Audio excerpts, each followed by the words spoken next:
Bonjour Mylène. Bonjour! Donc, on répond aux questions aujourd'hui, comme on avait mentionné, sur l'hypnose. Donc, j'aimerais, Mylène, déjà te demander, la première question, c'est quoi au juste l'hypnose? L'hypnose, c'est un état de conscience modifié. Ça a l'air d'être un gros mot, mais c'est qu'on amène la personne un peu comme quand on est pour s'endormir. Parce que quand on fait de l'hypnose, on amène la cliente à être le client à être vraiment relax, de plus en plus détendu et plus la personne est détendue, plus ça ralentit les ondes du cerveau parce que ça a été prouvé, ça a été vérifié qu'au niveau des tests d'encéphalogramme, il y a des ondes, quand on atteint le sommeil, les ondes qui nous amènent au sommeil. Donc, c'est ce qu'on arrive à être dans cet état-là. C'est un peu comme si, quand on est dans la lune, fait qu'on amène la personne à cet état-là. Et ça s'appelle l'état de conscience modifié. Super, merci Mylène. Et comment ça se déroule une séance d'hypnose? Ben, pour commencer, quand j'accueille la personne, parce que chaque personne vient avec une problématique. Alors, je demande à la personne qu'est-ce qui se passe? Qu'est-ce qui se passe dans sa vie qui fait qu'elle se sent pas bien, soit que c'est parce qu'il y a de l'anxiété ou elle a des douleurs ou elle manque de confiance en elle. Donc, j'explique, je pose des questions sur son état actuel et quel état qu'elle veut rechercher. Donc, on part un peu comme, voici comment on se sent aujourd'hui et qu'est-ce qu'on veut atteindre comme état d'être. Donc, c'est ces questions-là qu'on pose au début. Et après avoir fait passer le questionnaire, euh, là, on commence la séance d'hypnose qui peut durer environ une vingtaine de minutes.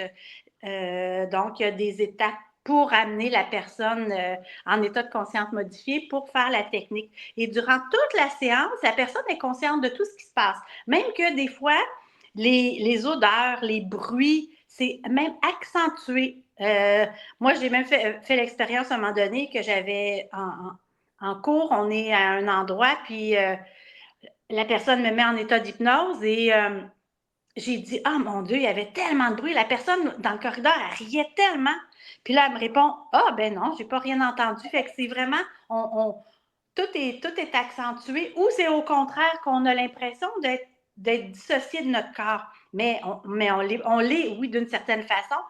Donc, c'est ça, fait qu'on amène la personne à être en état d'hypnose pour faire la technique qui représente euh, le besoin du client. Et après la séance, on fait un retour et là, on explique un peu qu'est-ce qui s'est passé, puis on se donne rendez-vous pour une prochaine fois.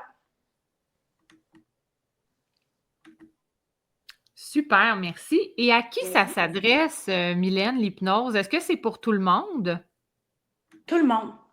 Tout le monde a accès, à part, c'est certain, euh, les enfants en bas de 5 ans, mais en même temps, ça dépend toujours de la maturité de l'enfant, parce que l'enfant, il faut qu'il soit capable de s'exprimer, d'imaginer des choses, d'échanger avec l'adulte. Alors, de 5 ans à 99 ans. Ouais. Donc, c'est vraiment accessible à tous. À tous, oui. Ou presque. Et puis, tu avais répondu là, pour la durée du moment où on est en hypnose, mais en tout et partout, dans le fond, si on prend rendez-vous avec toi, c'est quoi la durée totale, dans le fond, autant de la séance, du moment d'hypnose et tout? Pour une première rencontre, il y a beaucoup de questions, il y a beaucoup d'explications. La personne pose des questions aussi. Donc, le premier rendez-vous, c'est tout le temps un peu plus long. Ça dure environ 1h30. C'est pas 1h30 d'hypnose, mais c'est 1h30 avec l'entrée en matière, le questionnement, la séance et le retour. Puis, par la suite, c'est 1 heure de rencontre environ. Moi, ça m'arrive souvent de dépasser un peu, là. mais c'est environ 1 heure. Super, merci. Bienvenue. Une autre question qu'on a, suis-je hypnotisable? Tout le monde l'est. Tout le monde est hypnotisable parce que on n'amène pas la personne à dormir. C'est pas de l'hypnose de scène ou c'est pas une hypnose conventionnelle où c'est juste l'hypnothérapeute qui parle. Le client, la cliente participe à l'hypnose. Donc, oui. Puis, ce que je pourrais vous donner comme, pas conseil, mais c'est normal que une des premières rencontres, on a l'impression qu'il n'y a rien qui s'est passé, qu'on ne s'est pas assoupi, parce qu'on n'est pas habitué à cette approche-là. Souvent, il y a de l'anxiété, parce que souvent, c'est pour ça qu'on vient en hypnose. Donc, on est plus réticent, on est plus sur nos gardes. Donc, on a l'impression que les premières rencontres, ça ne fonctionne pas, mais tout le monde finit par dire « Ah, mon Dieu, OK, oui, j'avais l'impression on dirait que j'étais comme à côté de moi, j'avais l'impression que j'étais loin, il y avait comme une distance. » Et ça se fait, plus on fait de l'hypnose, plus on rentre rapidement en état de conscience modifié. Une autre chose, Mylène, que j'aimerais qu'on aborde, c'est que c'est important que la personne, ça soit de son plein gré, hein, j'imagine, parce que, exemple, d'offrir un certificat cadeau, ça se ferait, mais je veux dire, si on parle, je prends un exemple comme ça à tout hasard, de l'arrêt tabagique, par exemple, il faut vraiment que ça vienne de la personne et non qu'on désire ça pour une autre personne. Bien, c'est certain, mais c'est sûr que si la personne vient pour arrêter de fumer, et c'est un certificat cadeau à faire, au départ, je demandais la motivation de cette personne-là à arrêter de fumer. Donc, si c'est en bas de 8 sur 10 de motivation, on va travailler la motivation. Mais c'est certain que un ado qui veut rien savoir, un enfant que ça ne tente pas, ça donne rien, même un adulte, parce que c'est un peu comme, ben, la personne va peut-être ressentir un peu des effets, mais le travail ne se fera pas. Il n'y aura pas je ne sais pas comment expliquer. C'est que la séance ne fonctionnera pas au maximum. Elle va fonctionner peut-être à 10 %. Super, merci. Donc, il faut vraiment que ça vienne de la personne. Il faut vraiment que la personne soit prête, puis que le désir est vraiment là. Tout à fait, oui. Et puis, une autre question, on a parlé à qui ça s'adresse, du déroulement dans des questions précédentes. Est-ce qu'il y a des contre-indications à l'hypnose?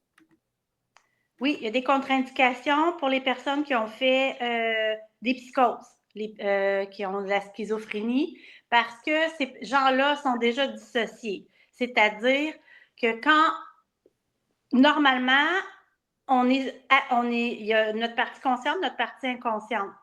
Et en état d'hypnose, on dit à la partie consciente de se placer juste à côté pour avoir accès à notre inconscient, pour aller travailler avec l'inconscient. Puis, c'est ce qu'on fait. Donc, on devient dissocié. Et les personnes qui ont fait des psychoses ils sont dissociés de leur partie consciente. Il y a une dissociation qui est là. Donc, c'est à ce moment-là que c'est pour ça qu'on ne touche pas à ces personnes qui ont fait des psychoses. Les gens qui ont fait des psychoses, ils ont des thérapeutes, c'est les psychiatres ou les psychologues. Il y a d'autres approches, mais en hypnose, c'est contre-indiqué. Super, merci beaucoup. Ça fait Et plaisir. j'ai une autre question pour toi, Mylène. À combien de rencontres on peut s'attendre pour une problématique? Ça peut prendre combien de rencontres? Pour une problématique, exemple, la peur de l'avion. Je vais donner un exemple par rapport aux peurs. Ça prend environ 4 à 5 rencontres. Puis même pour toute autre situation, parce que quand on vient travailler quelque chose, c'est sûr qu'on vient pour l'anxiété. On vient pour l'anxiété, on vient pour la peur de l'avion. Dès la première rencontre, on va probablement ressentir un bien-être qui s'installe tranquillement et surtout dans les jours suivants la rencontre.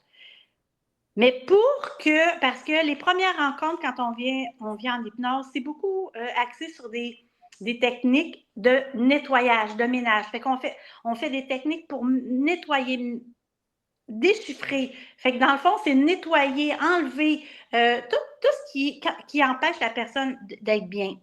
Donc, dans les premières rencontres, c'est vraiment, on peut ressentir un état de bien-être. Mais pour que ça perdure dans le temps, pour que la personne soit solide, pour que les résultats se maintiennent, ça prend au moins 4 à 5 rencontres. Et même des fois, ça en prend plus. Mais c'est sûr quand dans les premières rencontres, on sent un bien-être ou il y en a qui vont me dire ben, je vois pas de différence. Mais c'est normal. C'est normal parce que nos mécanismes, tout ce qu'on faisait depuis qu'on a 10 ans, 20 ans, 30 ans, 40 ans, mais sont installés là, c'est nos réflexes. C'est comme si on prend tout le temps le même chemin, on ne se pose pas de questions. Puis si on veut prendre un nouveau chemin, mais ça prend du temps avant que le chemin qu'on empruntait, ben le gazon commence à repousser. Puis l'autre, mais le gazon commence on commence à voir la terre, on commence à voir qu'il y a un nouveau chemin qui s'installe. Donc, ça prend faut se donner du temps. Super, merci beaucoup. Et j'ai une autre question ici. Est-ce que c'est possible de faire des choses contre notre volonté en hypnose? Pas du tout, parce que durant toute la séance, vous gardez votre libre arbitre. Vous êtes conscient de ce qui se passe durant la séance. Vous êtes plus ou moins pas endormi, mais relax, mais vous avez conscience de tout ce qui s'est passé parce que quand on termine l'hypnose, vous vous rappelez plus ou moins bien de ce qui s'est passé. Puis, au départ, quand que je vous amène dans l'état de conscience modifié, je mets beaucoup de suggestions et, entre autres, celles que vous gardez votre libre arbitre durant toute la séance. Donc, on peut pas, c'est pas de l'hypnose de scène, là. C'est vraiment de l'hypnose pour un travail sur soi. Puis, tout ce qui est nommé, si vous n'êtes pas confortable, ça ne rentrera pas à l'intérieur de vous. Super, merci beaucoup, Mylène. Donc, j'invite, dans le fond, les gens, si vous avez d'autres questions, à nous écrire. Puis, Mylène, ça va te faire plaisir d'y répondre dans des prochaines petites capsules? Absolument, ça va me faire vraiment plaisir. Et je vous dis, l'hypnose, ça amène tellement des beaux résultats. Autant l'adulte que l'enfant. L'enfant, il embarque là-dedans. C'est facile pour lui d'avoir accès à son monde intérieur parce que ils n'ont pas de barrière, ils n'ont pas de croyances, ils n'ont pas ce gros bagage-là que l'adulte peut porter. Et même pour les adultes, moi, j'ai des clientes âgées qui viennent me voir, des clientes qui viennent me voir âgées. Puis, à tout âge, ça fait vraiment du bien. Puis on a comme l'impression qu'on travaille sur soi, puis qu'on se décharge tranquillement de nos fardeaux, sans avoir à revivre des situations traumatisantes qu'on a déjà vécues dans notre vie, parce qu'on on est axé sur comment on veut se sentir. Donc, souvent, les gens, c'est « je veux me sentir bien, je veux me sentir légère, je veux avoir de la liberté, je veux être calme ». Donc, on met beaucoup l'accent sur comment la personne veut se sentir, puis c'est ça qui reste à l'intérieur de nous. Fait que voilà. Un gros merci, Mylène, et nous sommes tous très heureux de t'accueillir dans notre équipe. Donc, au plaisir d'avoir un autre entretien comme ça avec toi pour répondre à d'autres questions. Merci beaucoup.